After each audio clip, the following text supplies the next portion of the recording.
Welcome to the Grow Your Money podcast, where we're on a mission to change how we talk about money. Our fireside chats are the heart of our show, bringing the energy and excitement of in-person events straight to your ears. We aim to connect you with inspiring voices and stories that matter, sharing relatable experiences and insights that will transform your financial life. Everyone deserves access to practical financial knowledge, so we're making money conversations relatable by inviting guests from all walks of life to share their real-life experiences with money. But this isn't your typical money show. We look at the emotional, psychological, and cultural factors that shape our relationship with money. So hit subscribe and join us for another episode of the Grow Your Money podcast. Hello. Hello. And welcome to this episode of our Founder's Story. Really excited to be here with Fiona and Michael, our amazing partners for the Grow Your Money Challenge. And you guys are like ride or die, aren't you? You pulled in at every point, literally. We don't have a choice, do we? No, you don't. No, we don't. No, you don't. So it's an amazing opportunity for us to just go under the bonnet and look at your journey at Radiant and Brighter. You guys are just a wealth of experience. I was sharing with someone that even just last night you were challenging some of the materials that we're putting out from your experience, and very validly so. But everyone needs a Fiona and Michael in their life. I'll just say that. You say that when you have us here. We'll wait till you're in the next episode. So I'm Tina Matembe, and I'm the founder of MoneyMatix, and very happy to bring to you the Grow Your Money Challenge. It's such a great privilege to be able to bring the podcast to you today and be hosting Radiant and Brighter's founders, Fiona and Michael Matovu, very inspirational couple who have done such great things for a long time. They are long in the tooth in this field for sure. So I'll go over to you, Michael, and let you introduce yourself, please. Yes, my name is Michael Matovu. Thank you so much, Tina, for inviting us. I'm a co-founder and director of Radiant and Brighter. As you said, we've run for just over 10 years doing what we do. And yeah, it's been a very interesting journey. Interesting journey. Yes. Yeah. Nice to have you. Very nice to have you. Over to you. I am Fiona Matovu, co-founder as well. And you want me to say a bit about Radiant and Brighter? Yes, please. Yeah, so we set up Radiant and Brighter in 2012. Started off as a business startup. In fact, we decided we were going to go private because we were cautious about funding, and we'll go into that later, I think. But we wanted to make sure that whatever we do, we're not seen to be just begging for money, and we had already had other challenges, as being new into the country. So we just wanted to set up a company. Within 2 years, we realized no one was going to trust us. Yep. So we changed and became a social enterprise because we wanted to work with the communities. We'd come from our own lived experience, and we'd realize that when you come here as a migrant or a person that's coming into the country as new, you are not valued. You're not treated like you have anything to bring other than to be helped. And because we couldn't find work, we decided, how clever, set up Radiant and Brighter. Obviously, we were not paid for very many years. We couldn't pay ourselves. But it's paid off. We've done quite a bit of work. And over the past 10 years, so we became a community interest company in 2014. And over the past 10 years, we've taken a journey from supporting people to just orient themselves into the new communities. And soon after, obviously, we'd come from that place where we're not allowed to work, not allowed to claim benefits, and therefore it was such a challenge. And so we started supporting other people, because once you've had an employment gap, whether it's 1, 2, 5 years, and especially if you're coming from another country and you are Black, then getting into work is really difficult here in Scotland. And so we decided that we would then support people, because I'd been in the UK quite a long time, I thought. I'd been here 10 years, Michael 5 years, and we thought we knew our way around. Well, it was a wake-up call. And so we started supporting people into employment. Very quickly realized that no matter how much you trained, you needed more training. Yeah. because you are not seen as bringing something, and therefore the more you train, the more you are told either you haven't been working for a period of time or you are overqualified. Or you need to do something different.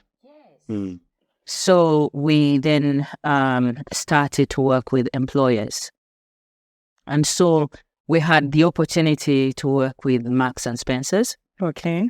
A very brilliant one to have on your book. That was great, actually, because we worked with the regional manager and worked with different Marks and Spencers across the west of Scotland and the Central Belt. And what they were looking for was to diversify their workforce ethnically. And so we set about providing training. First and foremost, this time, we wanted Marks and Spencer to understand the value of the people that they were going to bring into the workspace. And that gave, we'd been doing diversity and inclusion training. At that point, people were talking about diversity, but not ethnic diversity. And so we started doing ethnic diversity, and that led us to see and to really think about how we understand intercultural competence and how we understand ethnic diversity in Scotland. And so we set about placing 90 candidates within Marks and Spencer's, some of whom are still working many years on in Marks and Spencer's, which is fantastic. But that led us to work to engage with the construction industry. It led us to engage with the Scottish government. So we are now really focused on supporting Scotland to understand culture differences, but also to look at ethnic diversity. And so Michael sits on, actually, we have a workshop coming up that will be looking at how we engage, but how I think you might, I'll leave Michael to say something about that. But he sits on a board that is looking at anti-racism in Scotland. We're doing quite a bit of work with different organizations, and coming from not being accepted to a place where we are now working in a way that there is so much work going into how we understand racism, how we look at institutional and cultural racism.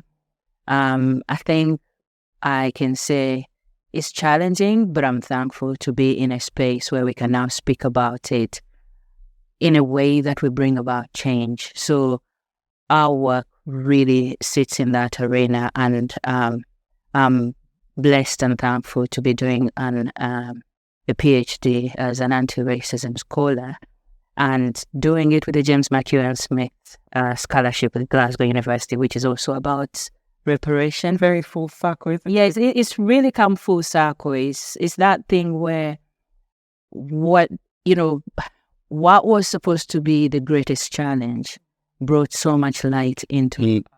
And I want to hone into that, because the time when we came to Scotland, we didn't have the networks, we didn't have the relationships, we were not allowed to work. And so we moved from London and came to Scotland. And in Scotland, we were starting from zero. At the time, we had two little ones. The older one was 3. Fiona was 7 months pregnant. And so we spent a period of time going door to door, seeking for help. Those days, those years, there were no food banks. So tell me any organization that looks up to children. Our kids were born in the UK, but because of the category we were in, we didn't tick a box. No. So every organization that we went to couldn't support us purely because we didn't tick a box. And as challenging as that was, it gave us an opportunity to think, if we have been in the country for quite some time, we've got the experience, and we're going through this, how many more people might be? And so I managed to. We joined the church because we were Christians. So we joined the church, and I started volunteering. And through that, they do leadership courses, and I managed to get a scholarship to do that leadership course. And in the second term, they give you an opportunity to do anything that you're passionate about. And the nearest group to us was asylum seekers and refugees. And so I chose to put on a meal for the asylum seekers and refugees. And then when we did that, we got about 50 people that turned up for this meal. And we did a questionnaire asking them, what would you like the church to do for you? Interestingly, overwhelmingly, the response that we got back was, we want a place to belong. Now, these were people, some of them had been in Scotland for longer. They had the skills, they had the qualifications, but they were very far from the labor market. And I think one of the things that is really frustrating in Scotland is that we know there's a skills shortage, and we have people who have got skills and qualifications from our communities, but yet they still struggle to get into that labor market. And so I got this response and took it back to the leaders and said, this is the response I've got out of this. And at the time, we were not allowed to work. But because I was passionate about it, and it was my... Your baby. Yes. They told me to just go ahead with it. Yeah. So initially I was frustrated and all. But how are we going to fund this? Because obviously we're not allowed to work. We don't have the money yet. So I go back to Fiona and tell her, and we're like, oh, we scratch our heads. What are we going to do? Anyway, we decided, you know what? Let's have a monthly event. I'm talking 2007, 2008. So we start this initiative in the church. And every month, we run this initiative. But the way we used to fund it is everyone contributed something. You know, you bring... Like a potluck? So Yeah. A potluck. So everyone brings something. Someone will bring rice, another person will bring chicken, another one will bring some drinks and things like that. And at the end of the day, interestingly, sometimes that was our dinner. So we did that for a period of 5 years. And every year we reached about 100 people. We had 10 volunteers. And so we get to the point where we have now identified the need in the community. We know where the gaps are exactly, but it's still difficult for us to push it forward. And so when we were granted our leave to remain in 2012, we're like, let's go and get the jobs. We are now allowed to go and work. No.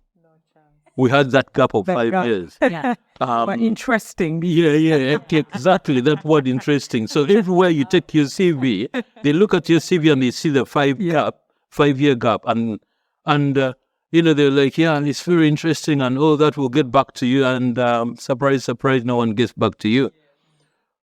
So we are in this kind of situation for a period of 6 months. And we were like, but hold on a second. We know we've tried out something and we know there's a gap. Why can't we go back and do that? And we had been in Scotland and gone to different organizations and seen their services. And to be honest with you, some of the services they were providing were not so, relevant. And there was a negativity on the support that they were providing. I think that's one thing I really appreciate about your approach. And in fact, one of the synergies we have is something you touched upon is changing it back. The problem is not that I'm an asylum seeker or a refugee. It has to do with way more than that. There's a lot of systemic issues, there's structural issues. Yeah. So it's not just the refugee that needs educating. Yeah. There is a whole system as well that needs to be made aware and understands that the support can be holistic. Exactly. And the labeling, my goodness, is so destroying. So setting up Radiant and Brighter, we were intentional in terms of we're going to do something different. We're going to do something that has got some positivity to what we are doing. And initially when we said our organization is going to be called Radiant and Brighter, people will say, oh, is it an electricity company? And we're like, yeah, it's an electricity, because we are going to or if you were in Uganda, they would think it was a brightening product. Yeah. Wow. Yeah. You're listening to the Grow Your Money podcast. We'll be right back after giving our partners a well-deserved shout-out. Calling all partners, join the Grow Your Money Challenge. We're excited to present our incredible sponsors who believe in empowering individuals and communities on their financial journey. Discover their services and join us in creating a brighter financial future. Featuring the Royal Bank of Scotland, your trusted banking partner with a rich heritage and comprehensive financial services. Explore their online banking at www.rbs.co.uk. Gift Round. Make group gifting a breeze. Celebrate special occasions together with colleagues, friends, and family. Create a gift round at giftround.co.uk and show your appreciation. Radiant and Brighter, promoting diversity and economic participation in migrant communities. Get involved with their innovative practices at radiantandbrighter.com. Rooted Finance. Struggling with debt or financial exclusion? Rooted Finance provides free money and debt advice services to put you on the path to financial freedom. Join the Grow Your Money Challenge in this transformative journey toward financial growth and resilience. Visit MoneyMatix.com to get involved today. But that's how we... So how does the early days then look like with you? You know, you've not been in work, you've got leave to remain, but there's a big gap in terms of, you know, you're interesting, your CVs are interestingly gappy. You've set up the organization. How do you navigate the financing for that? Because I know you've mentioned the potlucks and that, but what does the financial side of things look like? And then I'm going to ask you another question around how do you then overcome the barriers? Because I'm assuming there's a lot of, for lack of a better word, racism and all these things that are going on, especially the moment you say you're supporting asylum seekers and refugees. Surely that was a whole other thing to navigate. Yes, and that's the thing. When we started, and even now, there was funding, okay, from different structures, like from institutions and from funding charities and organizations. But when you've just started, and you're Black, all other, it's a completely different ballgame. You're playing on a different field. Yes, because first of all, what do you know? So we had lived experience, but at the same time, you're not trusted. So you're told, do you know, we went to, we applied for funding. So this is quite an interesting story. Interesting. We went to a particular institution that will remain unnamed, but their purpose was to create equitability, okay, to ensure that people from minoritized communities and groups are better supported to engage and to be part of the society. I think the focus was on equality, not equitability. Yeah, equality, yeah. Yeah. And then... Yeah, those two are different. Yes, that's true. That's true. So, yes. What is the difference? We'll get into that later. Yeah. Yeah. But equality basically is about each of us starting from the same level and being supported the same way or being treated the same. Equity is ensuring that there is a step up for those that have come from a lower level or from a different perspective to reach that same level, so that when you provide the services, they're equitably reaching the people. Mm-hmm. So I think there's a diagram in one of your workshops, isn't there? Yes. That you have that demonstrates someone on a ladder, yes, someone on two ladders, yes, someone that would be equitability. Exactly. And then equality is when there's no fence in front of them. Everyone is on the same level, but looking. Yes. It's a brilliant diagram. Yes. You should probably share it on this. I should say we didn't make it, but we use it in your brilliant training. Yes. Thank you. So in that regard, we went to them and we said, okay, so we're supporting migrant communities, and and would you believe it? They said to us, you're too small. Too small? I thought that's the point. We are small. We need you to support us. But they said we were too small. That's how much you're not trusted by funding entities. And I think we need to rethink what funding really means and how funding is used to support communities and organizations.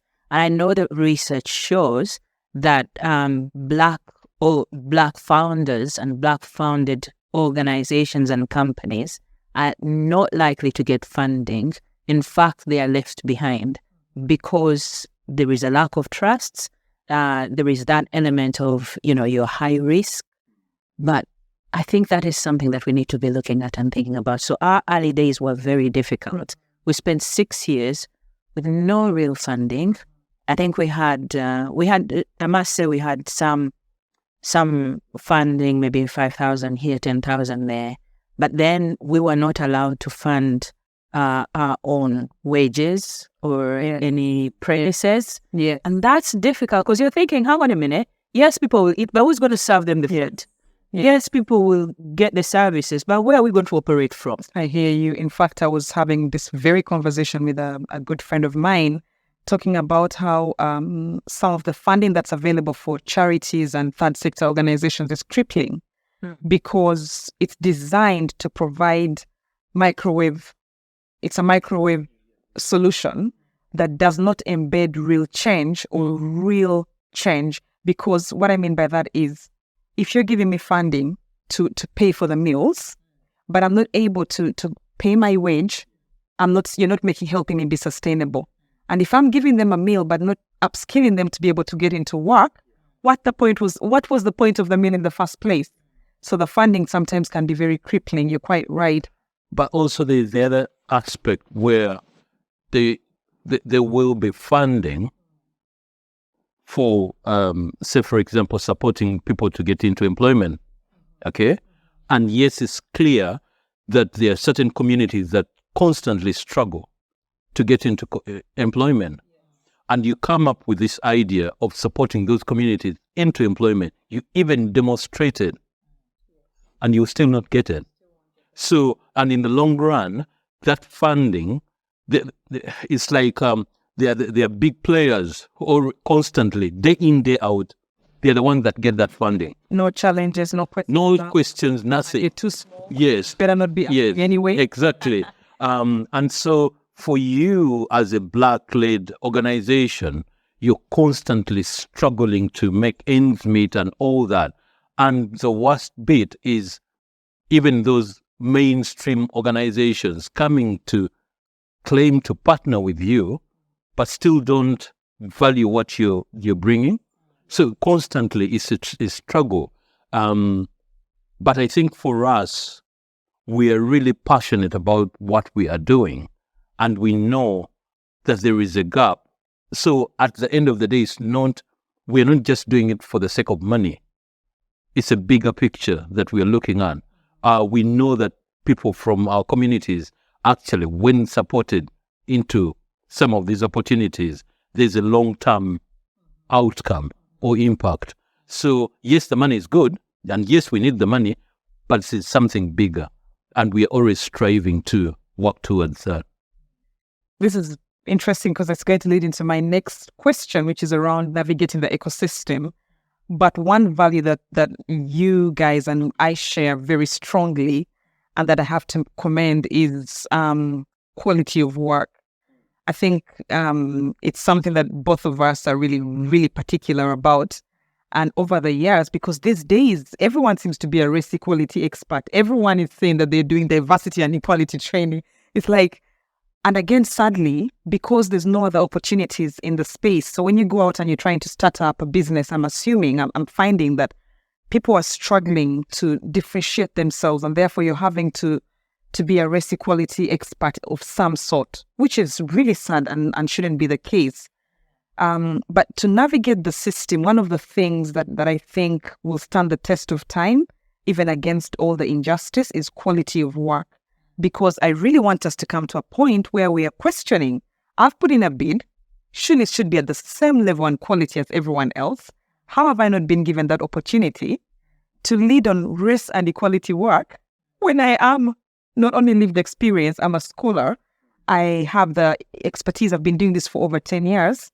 How did I not come to the table, I think one of the things that we have to understand when it comes to that is sometimes the system is designed that way. And as a community, sometimes we don't even understand that. So when we get into this space of delivering services, the system kind of is designed to sometimes identify who is on their side, who understands their side. So you who is going to stand up and challenge the system is constantly left behind. You who has got the experience and lived experience is kind of sidelined, and they identify people who can dance with them, if you like. And so it doesn't matter what skills you have, what qualifications, as long as you're just going to come and challenge us and all that. Despite the fact that they keep saying we want you to challenge us or keep challenging the system, they don't. So we have to understand that sometimes that's how the system is designed to operate. Yeah, and I think the challenge that we have when we're working as we are is that we have the challenges within ourselves, because we have the challenges of finding ourselves in a situation where, first of all, you're trying to make it work. You're in a new place. You're hitting barriers. You're trying to leave. You're managing your personal finances. You're managing organizational finances and structures and systems, and you're learning. And then there is the systemic issues, where you're questioned. You're not valued. You have to validate yourself. I mean, I must admit, I said, we sat down, we talked about it, and we knew I needed to go and do the PhD. Because if I do the PhD, because a lot of times when we talk, it's like we're just having that conversation. Maybe they have lived experience, but what, do we really know? And there are people who know that what you're talking about is real. They value it, they appreciate it. But then there are also those that don't value it, don't appreciate it.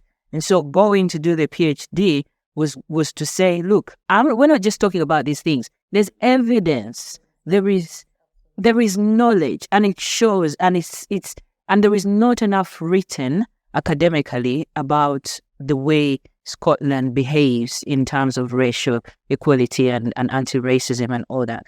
It's there. We're now talking about it, but it's not there. And I think, and there are some organizations and some spaces where it's starting to become a thing. I must say, we've just had a partnership with Best and Innovation organization within the construction sector, where we know there's shortage of skill, and also we know that they really need people to get into the construction industry. And we've had a partnership training quite a number of Balfour Beatty staff members, senior managers as well, which is fantastic. And I think change is going to come. So organizations and Scotland and the ecosystem needs to catch up. We have a partnership with Codebase, who have the biggest tech scaler contract right now. And so really we need to be looking at anti-racism differently.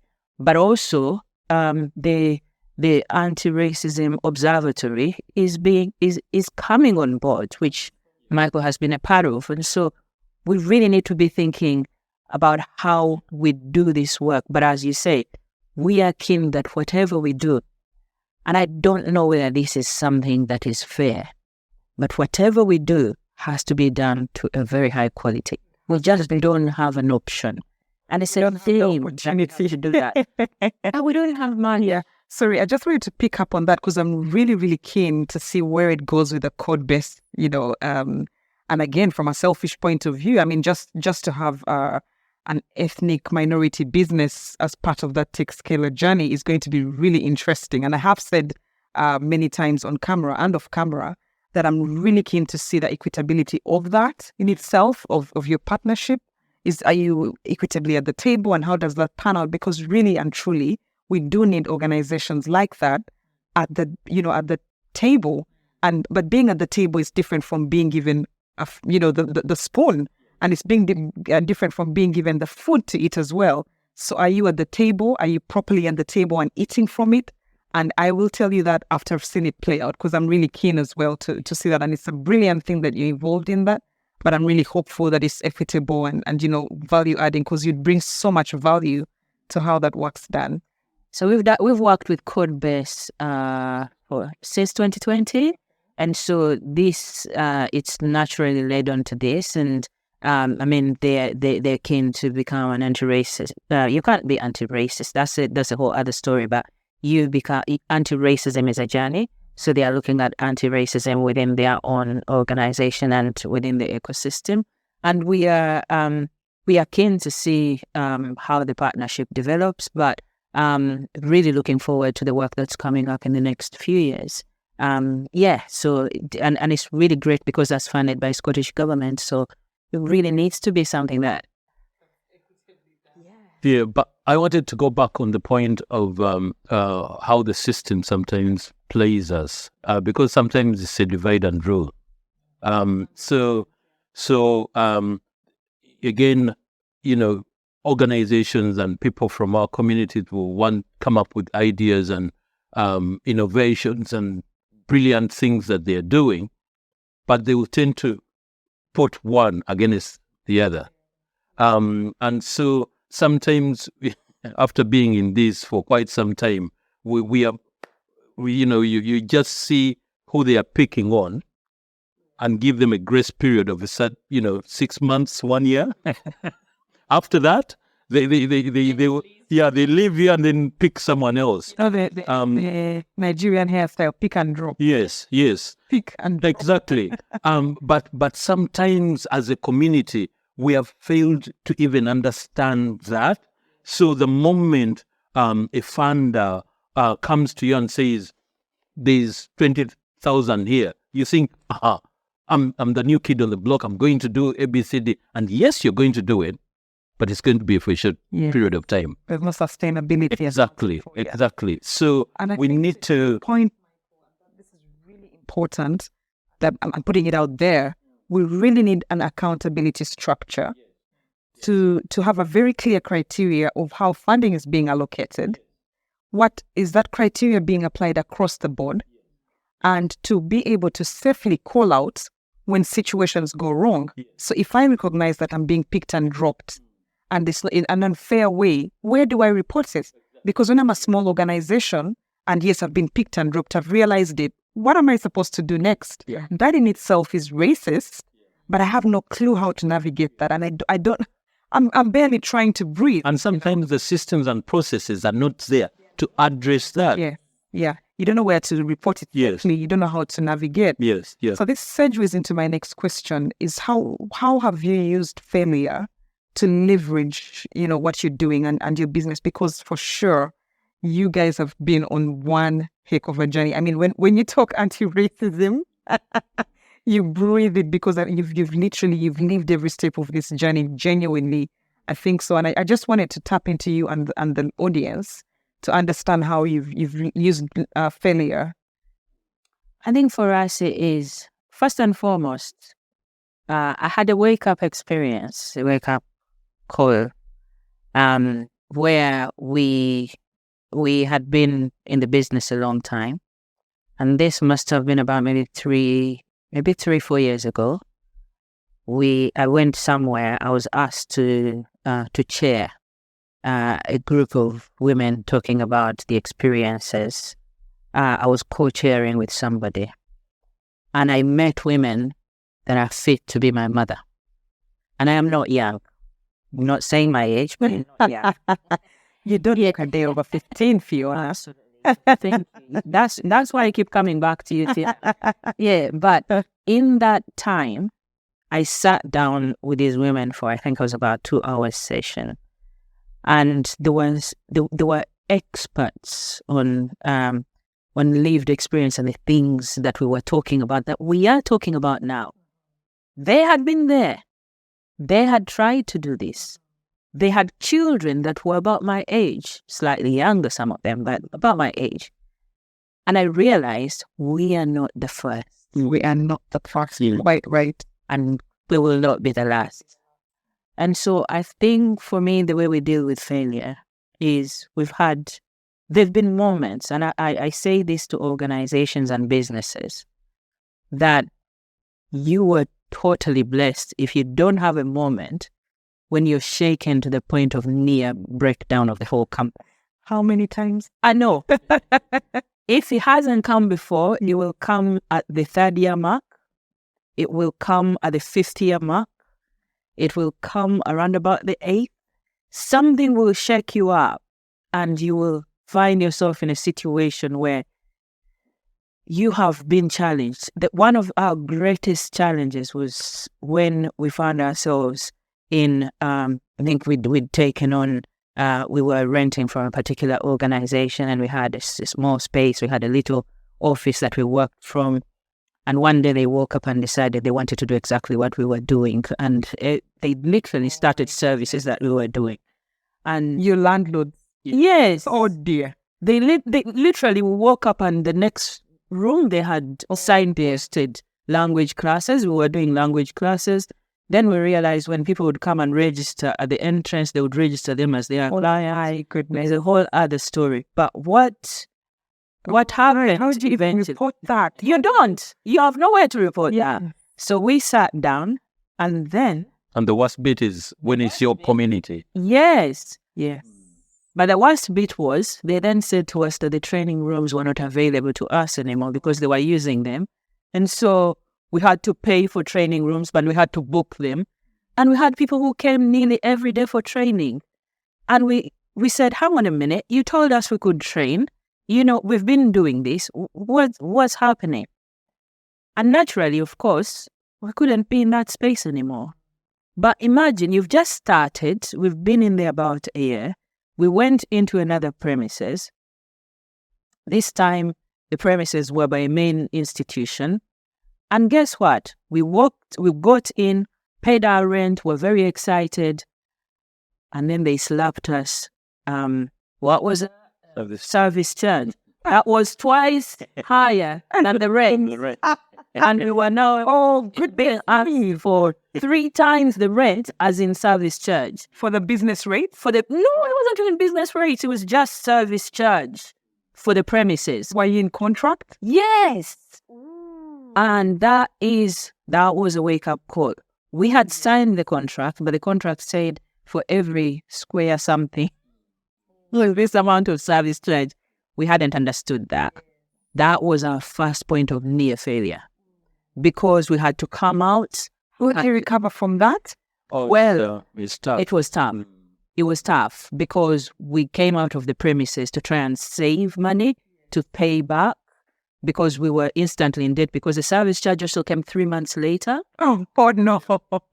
So thankfully, and So here's the thing. 3 months backlog Yes. of a service charge you were aware of, Yes. and you're barely getting contracts through the door. Yes. That takes a tough skin. Yes. And we were shaken. I mean, So you keep doing all this and delivering the services, yes. and you meet organizations who come to you and they're saying, oh, whatever you're doing is brilliant. But when you come to paying for the services, no one wants to touch their pocket. And then You understand? Yeah. free service. Yes. Yes. Oh, the one that gets me is when it's like, we're going to profile you. Yes. It gives you a good profile. Yes, yes. And you're like, that profile won't pay for this sustainability. Does not put food in my belly. Exactly. Neither does it serve the clients. Exactly.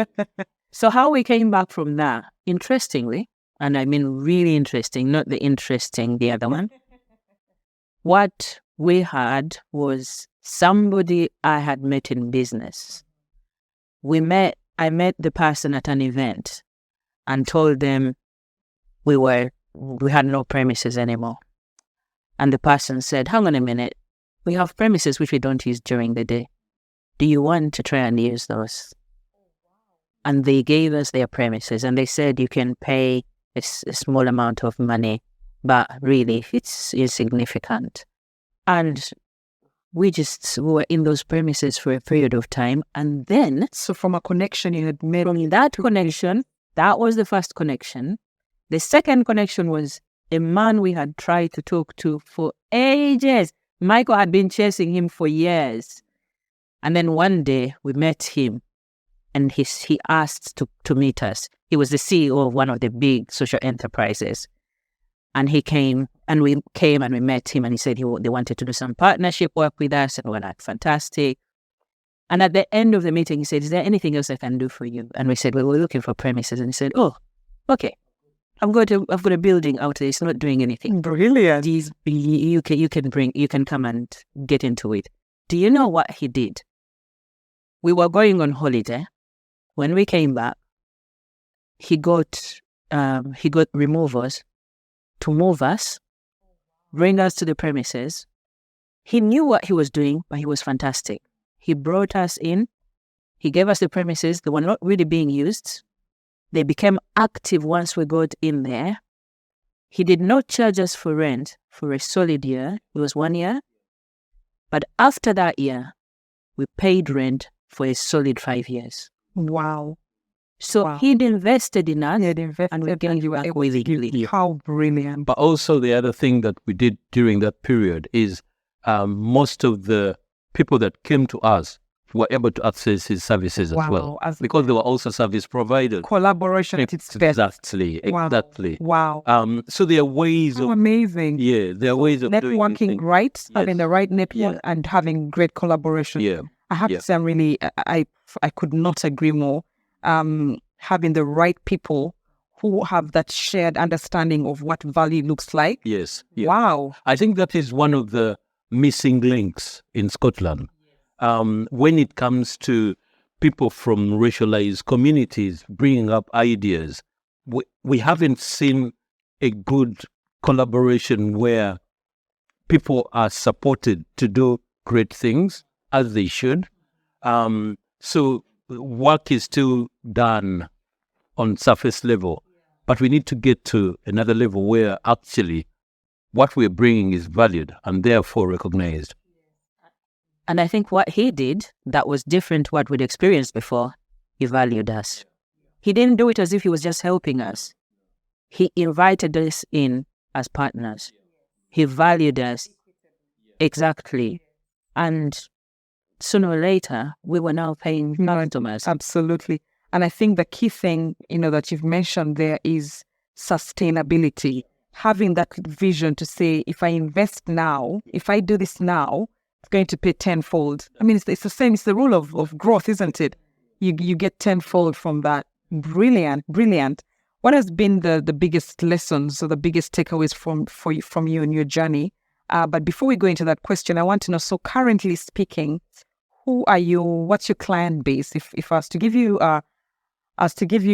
we're Christian, so we'll use the Bible. I either go and give you a Bible and say, there you go. Say what you'd like for the business in the next 3 years. What's your customer profile? How do people engage with you? I think the way we look at it is two-sided. We look at our community as our customers, but we also look at the Scottish community as our customers as well. And when I say Scottish community, I mean public, private, and third sector. Because again, as I said before, most of the people within our communities have got the skills and qualifications to get into the labor market. So I think our communities are our customers, and then the Scottish community is also our customers in terms of public, private, and that sector. And I think we, in saying that, we've also got now the industries where they need to diversify. Yeah. So you were talking about the construction sector. Yeah.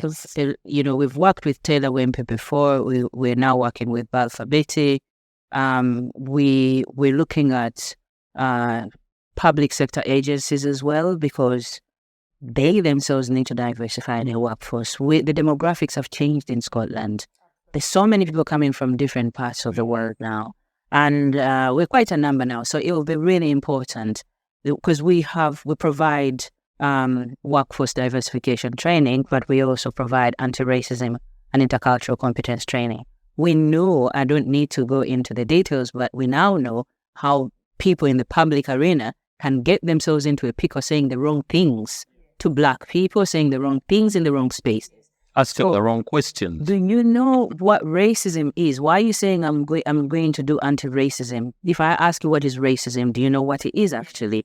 Why are you working with people without knowing their value? Because in the end, it's a global community now. And so with our intercultural competence training, we're really targeting organizations that are majority white organizations that need to be thinking about their language, how they engage, who they engage, globally, what does that look like? We are in a world where younger people now want to be recruited in organizations where they're represented and where they are valued and with ethics. So what are your ethics?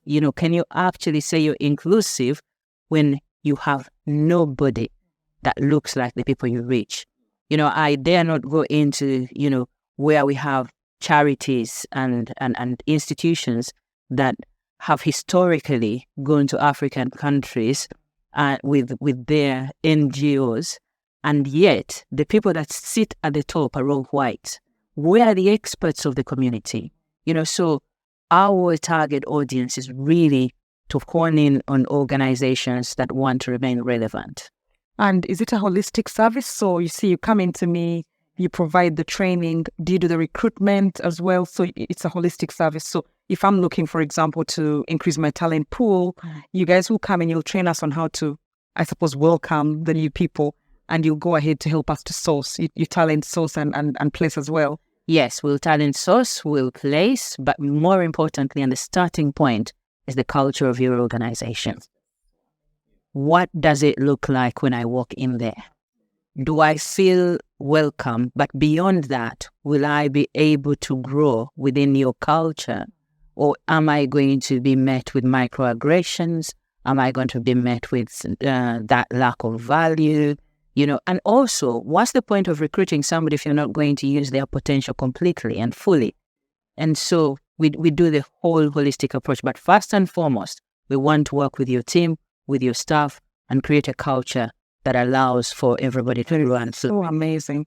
I suppose you should start getting it certified.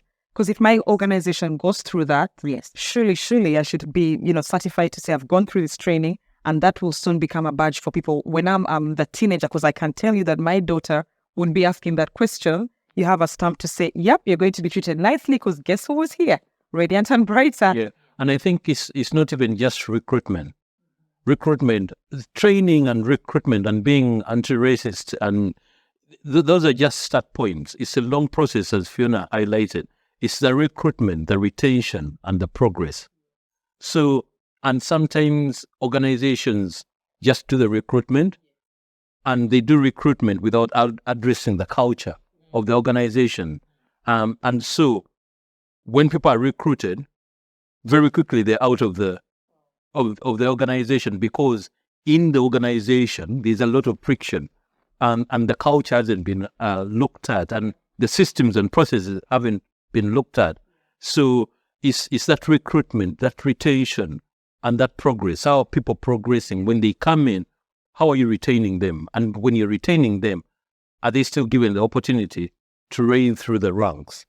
So that at the end of the day, you're not just having a lot of people on the shop floor and no one at the table.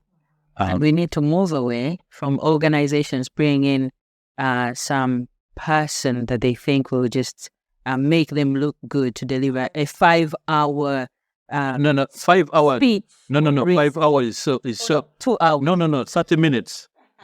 We'll have a break. We have a lunch break between 1 and 2. Can you come in and Lunch deliver? plan. Yeah, come and deliver diversity training for 30 minutes. Yeah. So that is Guys, not effective. What you're saying is music to my ears. I've Yeah. been banging on, and if you go to my LinkedIn, it's riddled with this measurement.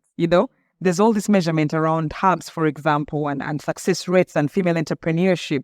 You're telling us that 100 people have come through the pipeline. How many are staying in that pipeline? How many are being retained, and how many are succeeding at a high rate? Because that's when you measure success. You don't measure how many came through the pipeline. It's how many you manage to retain. Even when you're running a business, you measure profitability on what's left after cost. But when it comes to measuring the statistics, they suddenly are measuring, we had 10 people come through the organization. Yeah. Absolutely not. But also you could even take it further when it comes to that. Give me a breakdown of that number of people that have come through. So it's not just women. Give me the breakdown of the women that have come through. Because at the end of the day, again, when we just have this blanket ban of diversity, yes, women came through. But if I ask for specific numbers of people from, say, for example, the Black community, we didn't have any, or we had 2. So what They happened? have black people. Yeah. They have racialization, where they have only those that appear to be closer to the white skin, so they are light skin. They won't take the dark That's light. a new term that I learned from you guys. I had never had this term. And then I found, oh yeah, so I qualified for this. That was very And I assume that's there is another level of those who pass. correctly. She said, well, I'm even not the real. Yeah, there are others who pass because they are mixed race and they look more white. Yeah. So that's a whole other story, and we have it here as well, where they will take people that are more, leaning towards in their outlook. Yeah. So if God help you, if you are black, you have an African accent, you're a Muslim, and you're wearing a hijab, so and you're dark skinned, it's like you have too many barriers, so we really need to. You're not familiar at all. Yeah. Interesting. Thank you so much. It's been we've unpacked some heavy conversation there. What resources have you found most useful on your journey, and what advice do you have for, in your case, I typically ask founders any advice for new startups, but in your case, I'll ask specifically around ethnic people moving to the UK, trying to start a business. What resources or advice would you have for them in closing? I think there are a lot of resources. First of all, the places you can go and learn. But for me, the greatest resources within our communities. And much as we have challenges and we still have a way to go, find people in your community. Do not assume, regardless of what level you get to, regardless of how good you were, do not assume you were the first. Learn from those that have gone before you. And when I say learn, find people that you can, that speak or your tribe. When I say tribe, not in terms of language, but that are in your space that you're looking to take up. Don't underestimate them. Don't look them down. Don't undervalue them, because those people know what you are going to face, and there you go back to. So even though there is the other element of what you do, and I always think that having a space where I can come back to and speak to people who understand what I'm going through and that I can share with, and we can talk and think about how to navigate the system. Because the greatest challenge is to think that bringing in your money and your expertise is going to get you farther than everybody else. Because really, no matter who you are, even when you're Barack Obama, you are still going to get to a stage where, hey, you're black. And guess who is there to support you and help you understand what a system is about? It will be the black people. It will be the community that you find. It will be the friends. We have friends that are not black, but by all means kind of understand that there are certain challenges that need to shift. They may not understand exactly your challenges, but they are go-to people. So for me, have a community around you, because that's where it all begins. And when push comes to shove, that's where you are held together. That's what pieces you together. Very interesting. Very, very true. You're not the first. It's like back to business 101. There is always competition. You're not the first one to come up with this. You're not the first one to try and tackle these issues. So go to those who before you who have. Brilliant. Yeah. Michael? I think for me, again, just to build on to what Fiona said, I think, our communities is a very good resource, because going back to what I said earlier, sometimes finding the right support out there when we go out there can be difficult. It can be challenging, because you know the way people perceive you, the way that your community, in Scotland, we know it as being a welcoming country, and Territory is welcoming. But where it becomes difficult is when you start to actually want to find your feet. That then starts to become complicated, because you start, again, going back to our story, you start to ask for support, thinking, you know what, my children were born here, they should be an organization that supports them. No. And that can be frustrating. So, I think, did I touch enough there? Anything to say something from what you've said.